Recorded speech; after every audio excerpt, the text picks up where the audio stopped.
Next chapter है हमारा inverters. Inverter वह सर्किट होता है जो कि डीसी पावर को एसी पावर में कन्वर्ट करता है।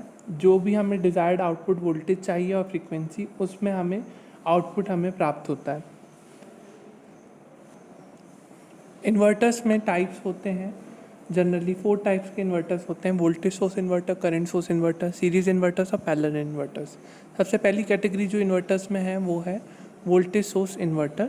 वोल्टेज सोर्स इन्वर्टर में सबसे पहला टाइप होगा हमारा single phase half bridge voltage source inverter, एक होगा single phase full bridge voltage source inverter.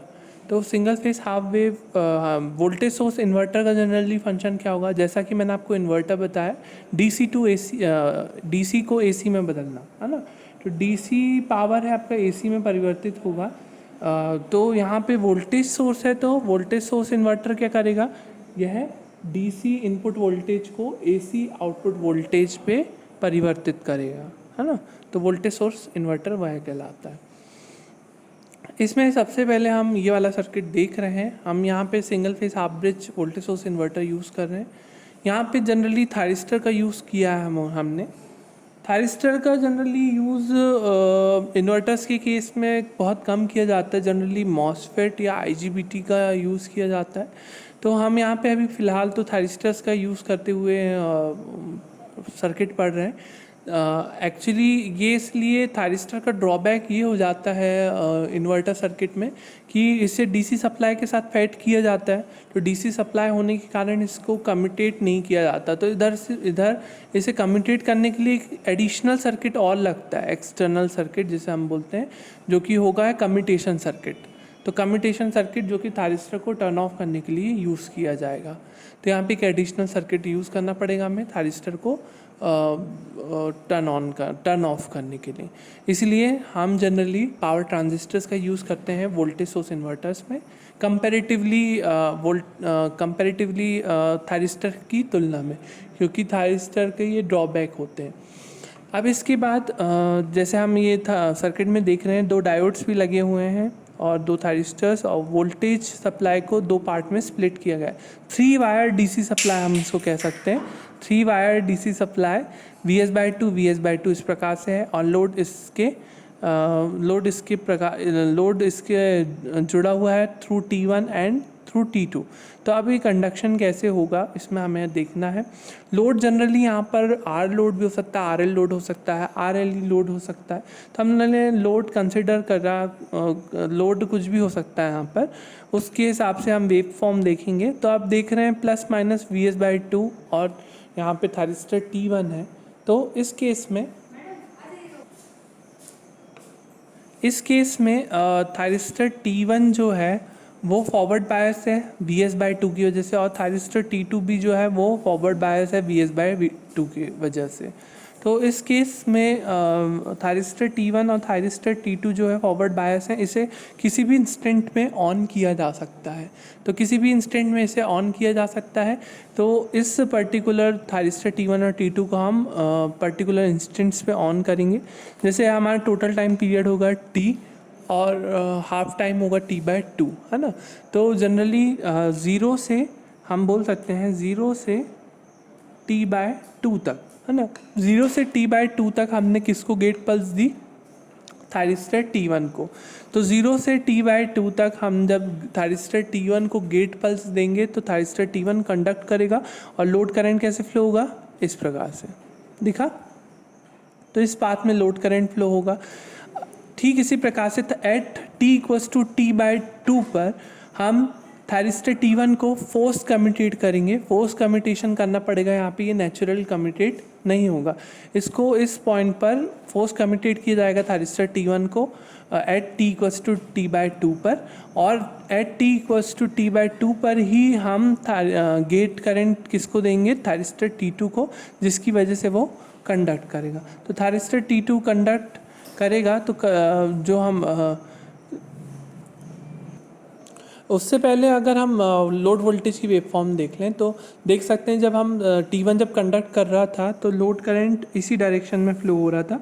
तो V0 की वैल्यू जो है ये प्लस माइनस, ये V0 की वैल्यू Vs/2 के बराबर थी एग्जैक्टली, है ना। तो ये V0 जो है वी एस बाई टू के बराबर है 0 से t/2 इंस्टेंट तक।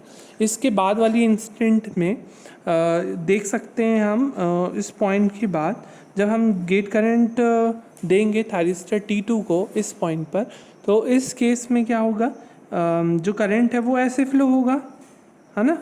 तो करंट की डायरेक्शन क्या थी, ये वाली थी।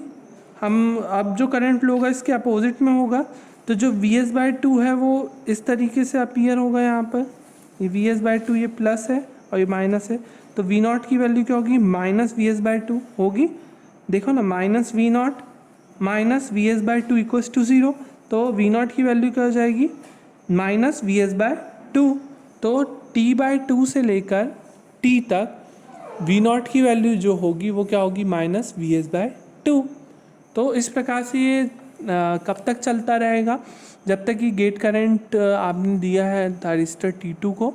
वैसे ही फिर इस पॉइंट पर at t equals to capital T time period, है ना, जब आप वापस से गेट करंट देंगे थायरिस्टर T1 को और T2 को at t equals to T पर कम्यूटेट करेंगे, फोर्स कम्यूटेशन यहाँ पे भी होगा। तो इस पॉइंट पे फोर्स कम्यूटेशन के दौरान थायरिस्टर T2 ऑफ हो जाएगा और थायरिस्टर T1 को अगेन ऑन कर दिया गया है, और अगेन ऑन किया गया है 3t/2 तक, है ना, 3t/2 तक। इस पॉइंट के बाद फिर वापस से गेट करंट किसको देंगे, Ig2 मतलब थायरिस्टर T2 को, और फिर V0 की वैल्यू जाएगी माइनस Vs/2। तो इस प्रकार से आप देख रहे हैं एक वेव प्राप्त हो रही है। आपका इनपुट वोल्टेज क्या था, DC, आउटपुट वोल्टेज कैसा आ रहा है आपका, अल्टरनेटिंग वोल्टेज। तो हम देख रहे हैं DC पावर AC पावर में कन्वर्ट हो रहा है।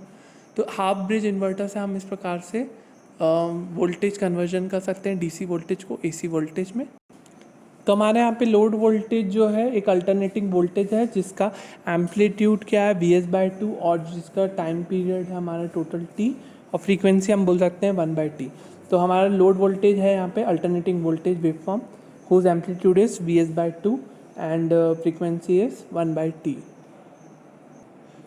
जनरली क्वेश्चन ये हो सकता है कि हमारे जो डायोड्स हम यहाँ पे यूज़ कर रहे हैं, फीडबैक डायोड जनरली इसको हम बोलते हैं, ये डायोड्स का उपयोग जब होता है जब लोड अगर आर लोड हो तो ये डायोड का कोई काम नहीं, परंतु जब RL लोड होंगे तो इंडक्टेंस अपनी एनर्जी रिलीज़ करेगा तो वो किसके थ्रू करेगा, D1 डायोड के थ्रू। ठीक इसी प्रकार से फिर जब इंडक्टेंस एनर्जी रिलीज़ करेगा तो कैसे करेगा, डायोड D2 के थ्रू। तो other than R load we use here feedback diodes D1 and D2 just for releasing the additional energy of inductance। तो यहाँ पर डायोड्स का उपयोग इसलिए किया जाता है ना।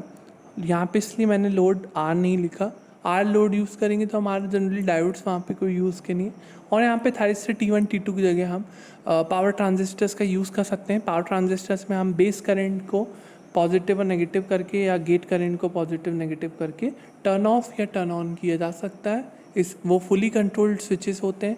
ये सेमी कंट्रोल्ड स्विच है थायरिस्टर आपका, इसको यहाँ पर कम्यूटेशन सर्किट की आवश्यकता पड़ेगी, क्योंकि यहाँ पे मेन कारण ये है क्योंकि सप्लाई क्या है, नेचर ऑफ सप्लाई DC। तो नेचर ऑफ सप्लाई जब आपका DC होगा तो आपको फोर्स कम्यूटेशन की ज़रूरत पड़ती है। ये आपको मैंने कम्यूटेशन सर्किट में भी बताया है, तो इसलिए यहाँ पर भी ज़रूरत पड़ सकती है।